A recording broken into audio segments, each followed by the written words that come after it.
2025年4月，纽约国会议员亚历山德里亚·奥卡西奥·科尔特斯 AOC 来到加州 Folsom， 参加一场名为反对寡头统治的集会。这场激情澎湃的演讲围绕金钱如何腐蚀民主，工薪阶层如何团结抗争，以及他本人从服务员到国会议员的真实经历展开。AOC 直言不讳，点名批评亿万富翁、政客腐败、特朗普政府的操纵行为，呼吁普通人勇敢站出来，拒绝分裂，捍卫权利，改变未来。这不仅是一场演讲，更是一场觉醒。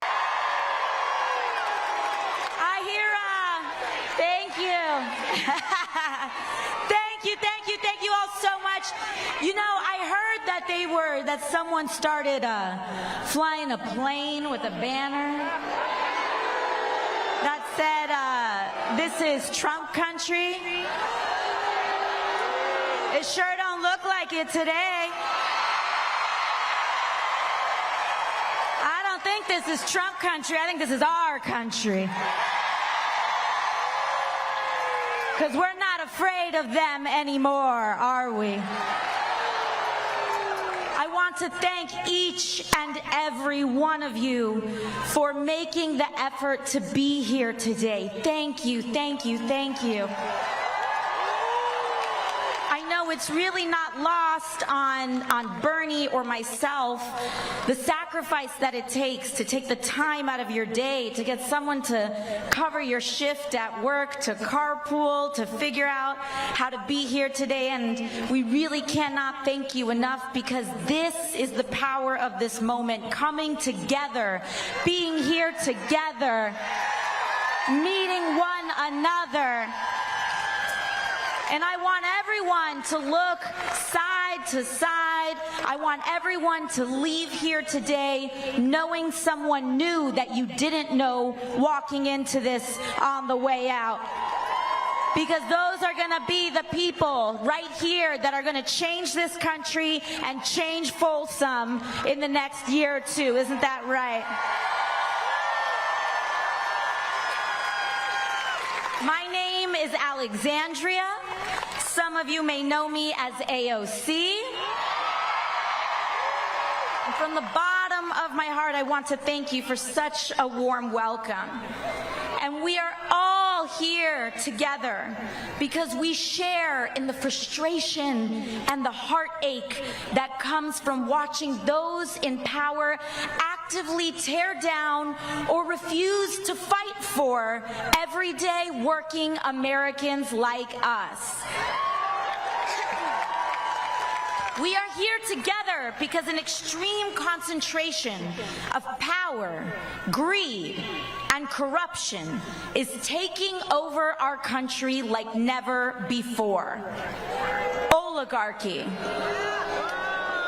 And we must acknowledge forthright the terrifying moment that we are in right now.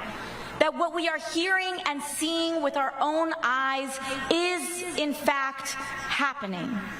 We are watching as our neighbors, students, and friends are being fired, targeted, and disappeared. It is real. People we love are being targeted and harassed just for being LGBTQ. Our co-workers, U.S. citizens and immigrants alike, are being disappeared off the street by men in vans with no uniform. Educators are being fired for teaching American history accurately.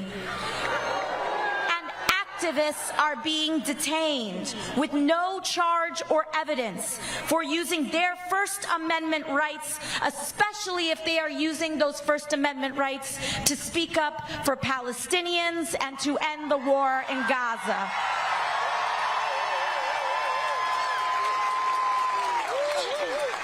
In fact, the Trump administration admits that it has jailed a young father and husband, Mahmoud Khalil, without any evidence or charge of a crime. They admit that they've thrown Mahmoud in a cell fell thousands of miles away from his family because he attended a protest and they did not like the content of his speech. But I want to be very clear, Folsom. Donald Trump's detention of Mahmoud Khalil for his speech is anti-American, and we demand his release, along with the release of Rumeisa Ozturk, who he is also jailing for writing an op-ed in her school paper.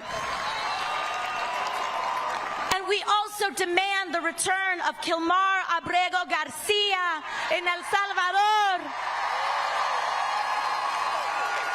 And we tell President Bukele, if we believe in democracy, he must be returned. It is criminal that he is being held abroad. And we demand these things because we do have power in this moment. All of us do. Everyday people do. And it will never, ever just be institutions or politicians and officials alone that uphold our democracy. It will always be the people, the masses, who refuse to comply with authoritarian regimes, who are the last and strongest defense of our country and our freedoms. You, Folsom, you. We know that a better world is possible, and we are willing to do something about it. But to get there, we need to be honest about how we got to where we are right now. Because this moment did not come out of nowhere, Folsom. It has been a long time coming. The destruction of our rights and our democracy is directly tied to the growing and extreme wealth inequality that has been building in America for years. It is not a coincidence that billionaires like Elon Musk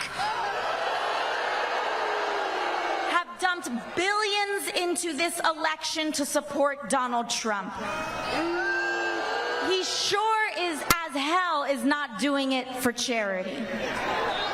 For years, we have known that our political system has slowly but surely become dominated by big money and billionaires. And time after time, we have seen how our government and laws are more responsive to corporations and lobbyists than everyday people and voters. And we also know that the agenda of dark money to keep our wages low and to loot our public goods like Social Security and Medicare to give to the rich, we know that this is deeply unpopular with the American people, Republican, Independent, and Democrat alike. But just look at what Republicans in Congress have been quietly doing. They have been voting to advance cuts on hundreds of billions of dollars from Medicaid and veterans benefits so that they can take that money and give it to their donor class. All in the form of paying for tax cuts for the rich and sweetheart government contracts for their companies like SpaceX. Folsom, you know who voted for that, by the way? The man who represents you right here in Congress, Kevin Kiley.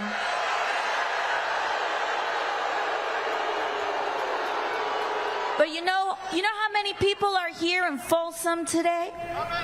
26,000 of you have gathered to tell Kevin Kiley, hell no! Hands up our Medicare! Hands up our Medicaid! Hands off our Social Security! Kevin Kiley knows that this is not what you want. He knows that it is deeply unpopular. He knows that it hurts the people of Folsom. But he is not there to serve working families. He is there to serve himself and the billionaire class that put him there. But he knows that the only chance he has to get away with such unpopular and destructive decisions is to stoke deep divisions along race, identity, and culture to keep all of us fighting and distracted. This has been the big money playbook, not just now, but for decades. And we are not going to fall for it anymore. But Folsom, this is why Donald Trump is not an aberration. He is the logical, inevitable conclusion of an American political system dominated by corporate and dark money. And if we are to defeat him, we must defeat the system that created him. Money in politics is the hand of oligarchy. America, we are at a crossroads. We can either have extreme wealth inequality with the toxic division and corruption that it requires to survive, or we can have a fair economy for working people along with the democracy and freedoms that uphold it. Oligarchy or democracy, but we cannot have both. I grew up in a working class family. My mom cleaned houses, and my dad worked on a small business. And my parents worked themselves to the bone so that my brother and I could just have a shot. The American dream. And for a moment there, it looked like we were going to make it. We had a home, bills were getting a little less stressful to pay, and I was doing well in public school. And what may have looked like a modest life to others was a dream come true for us. But suddenly, when I was a teenager, my dad was diagnosed with a rare form of cancer. And after a long fight, we lost him. My dad actually passed away in September of 2008, just as the economy crashed in the Great Recession and millions of jobs across the country vanished. It felt like the little world of our family fell apart, just as the larger world was falling apart too. And overnight, my mom was left alone to figure out how to provide and put 2 kids through school, keep our house, pay off our medical bills, all on a house cleaner's salary.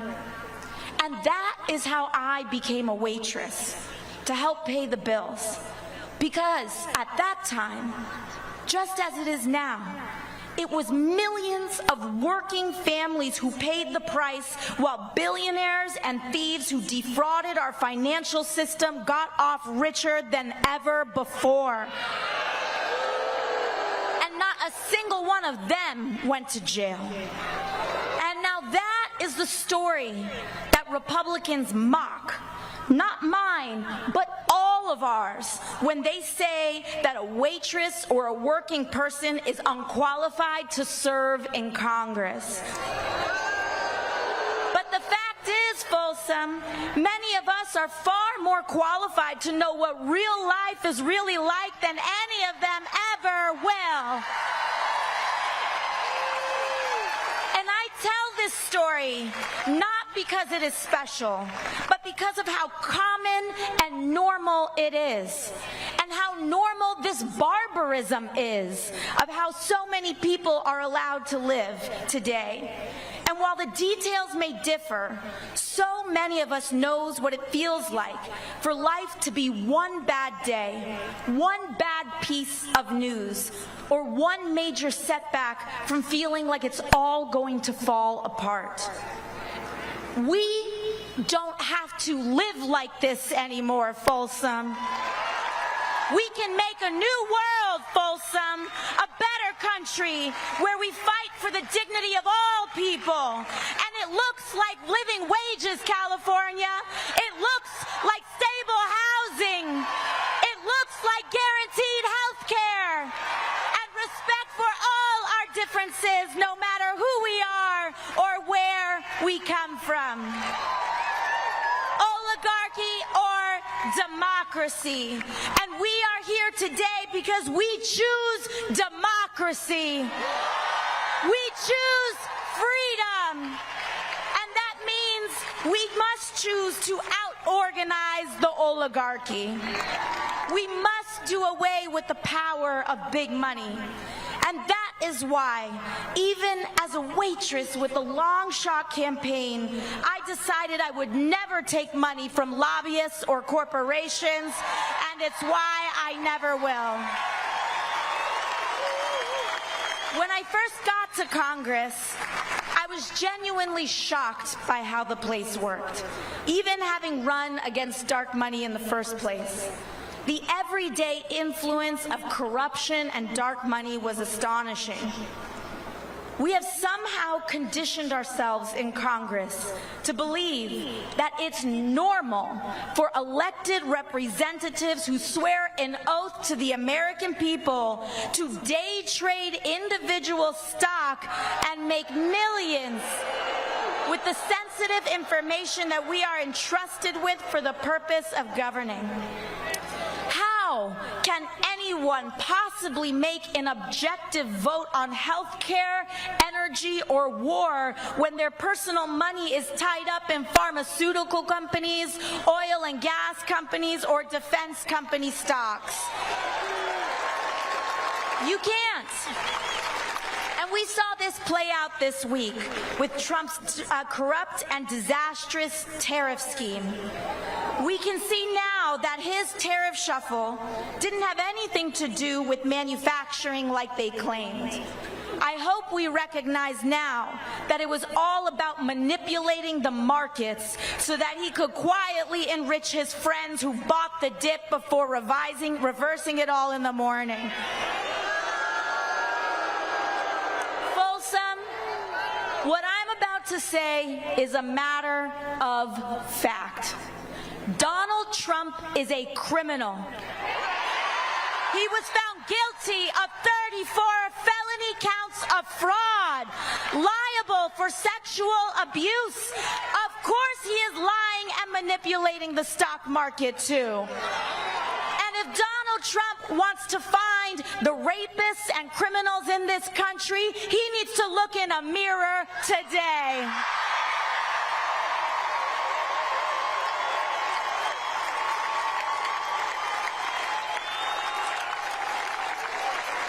To be clear, I don't care what party you are, Democrat or Republican. It doesn't matter how powerful one is or what position they hold. Members of Congress holding and trading individual stock is wrong. It is corrosive, it is destructive, and it needs to be banned.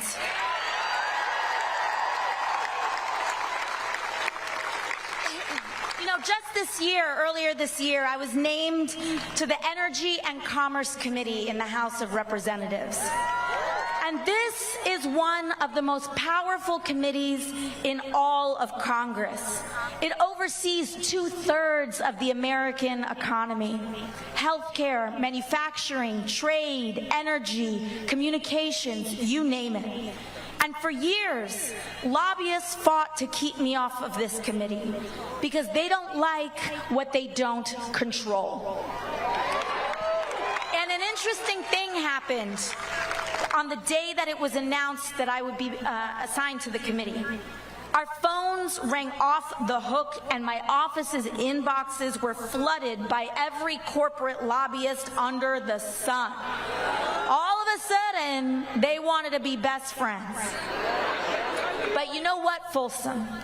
Because of your support, because of gatherings like here today, because you allow me to not take a dime in corporate money, you free me to say no. You free me to fight for Medicare for all people. You free me to fight for a renewable energy economy. But not everyone is so lucky. I've seen firsthand how these groups bully and pressure members of Congress. They threaten to take their money away or to spend it against them if they don't do what they want.